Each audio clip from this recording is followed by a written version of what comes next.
Good afternoon. Today and tomorrow, NATO's defense ministers will address a wide range of important security issues. We will start by addressing Russia's violation of the INF Treaty and NATO responses. Russia still has the opportunity to save the INF Treaty. There is a window of opportunity. The deadline ends on the 2nd of August, and we continue to call on Russia to come back into compliance with the treaty. If they don't come back into compliance, we need to respond, so we also need to prepare for a world without the INF Treaty. We will also, at our meeting, address the progress we are making on burden sharing. I will share with the ministers our latest figures, the new figures for 2019, and they show that across Europe and Canada there is a real increase in defense spending of 3.9%. This comes on top of the increase we have seen over the last years. Meaning that we now have 5 consecutive years of a real increase in defense spending across Europe and Canada.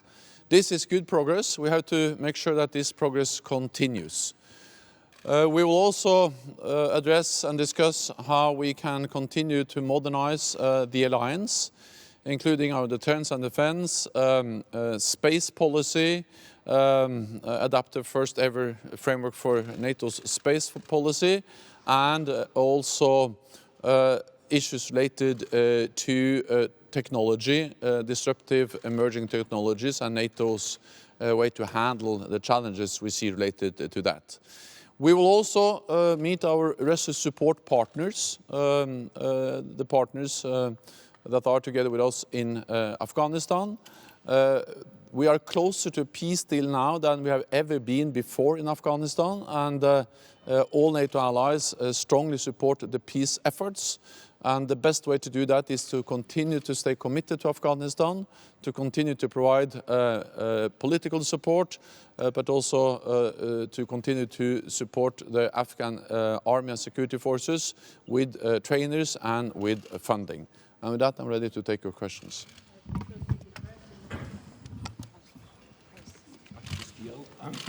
Secretary General, Long Cook, Associated Press.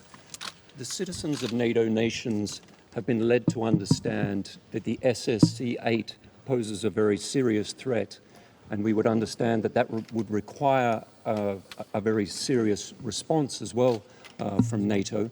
A lot of taxpayer money has been invested in NATO's ballistic missile defense system. Wouldn't that be the ideal kind of system to use in response? Can you rule out that this would be used? The deployment of the SSC-8, the Russian missiles, is a very serious issue, because these missiles are capable of carrying nuclear warheads. They can reach European cities within minutes. They are hard to detect, mobile, and therefore also they reduce the warning time and also the threshold of any potential use of nuclear weapons in an armed conflict. And these new missiles, the new Russian missiles, they violate the INF Treaty, which has been a cornerstone for arms control for decades. And that's the reason why it is so extremely serious that Russia is deploying new missiles in clear violation of this treaty, putting the whole treaty in jeopardy. And that's also the reason why we continue to call on Russia to come back into compliance. And there is still a possibility to save the treaty because the deadline which has been set is the 2nd of August. Time is running out, and the likelihood for Russia coming back into compliance is, of course, going down every day they don't come back into compliance. And so far we haven't seen any real intention or any change in behavior from Russia indicating that they are going to come back into compliance. We will continue to call on them to respect the treaty. We're also planning a meeting of the NATO-Russia Council in the near future to be able to address this issue directly with Russia once again.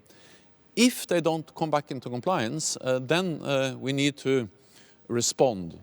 And we will discuss NATO's potential measures at this defense ministerial meeting. But of course, we will not start to implement any of those responses until the 2nd of August.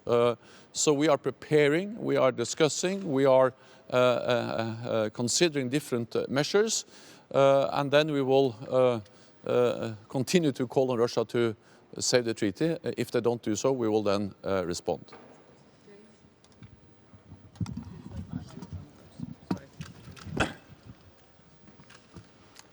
Can you hear me?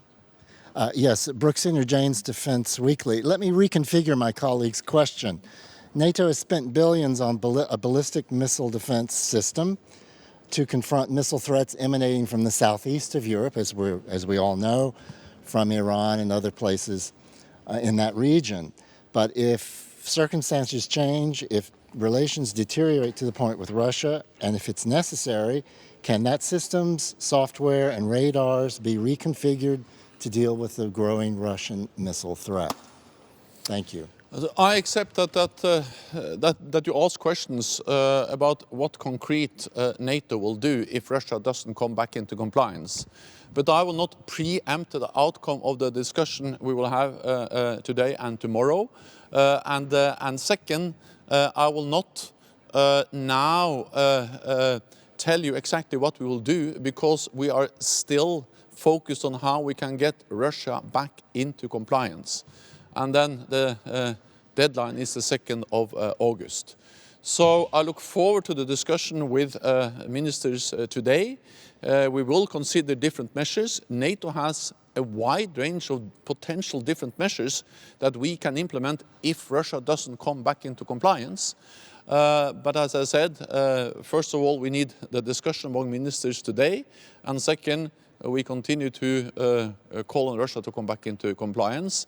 If they don't do that, we will then implement measures. Some of them we can implement quickly, some will take more time, and there will be different measures, because we have seen a strong unity among all allies on this issue.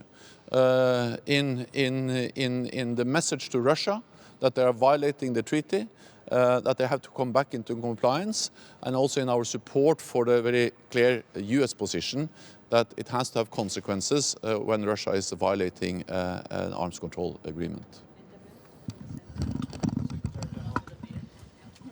About your space policy, are you triggering an arms race in space? No, what we are doing is that we, for the first time, are going to agree a framework for NATO space policy. We are not planning to militarize the space, but space is already extremely important for what is going on the ground, for communications, for navigation, for tracking forces, for early warning of missile launches, GPS, all that is about space and satellites. And therefore we need to make sure that we coordinate the efforts of NATO allies, that we develop joint efforts on how to work together to see both the potentials to work even more closer together, but also to address potential threats to different communication satellites and other capabilities which are important and which are in space today, not deployed by NATO, but by NATO allies.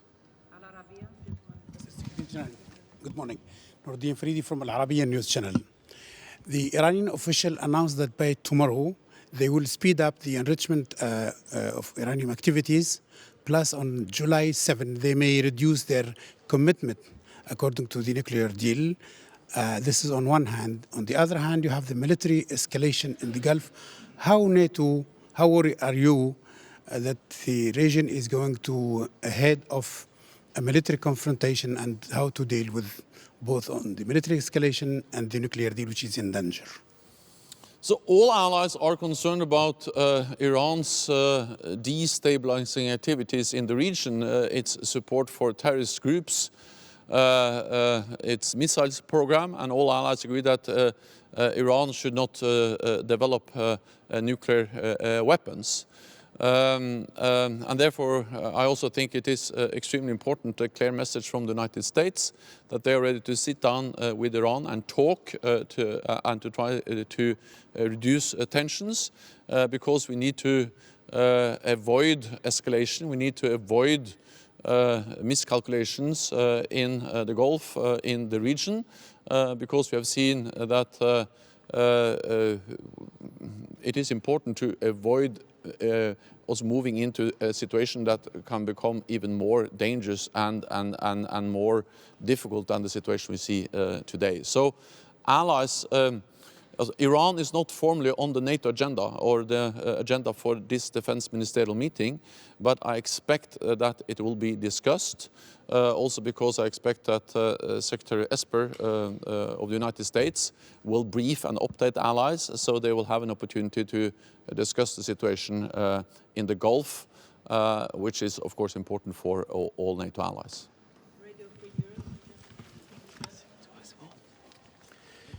Thank you, Mustafa Sarwar from Radio Free Europe. Mr. Secretary General, can any Taliban promise that the Afghan soil will not be used by the terrorist groups in the future be trusted, monitorable and verifiable, given the fact that the group had hosted the founder of Al-Qaeda, Osama bin Laden, in the 90s in Afghanistan. And as we speak, we are receiving reports that 2 US soldiers were killed in eastern Afghanistan in a Taliban ambush. How will that impact the new round of talks? Thank you.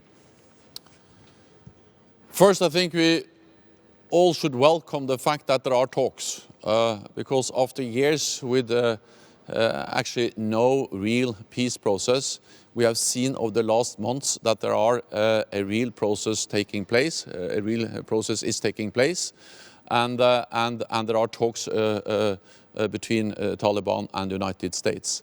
These talks are the only way to peace, and Ambassador Khalilzad, the US negotiator, is consulting closely with all NATO allies. He has been here at the NATO headquarters many times, and he will continue to consult closely with allies, because roughly half of the troops in the rescue support mission are non-US troops. So this is US, but also many other NATO allies and partners which are present in Afghanistan.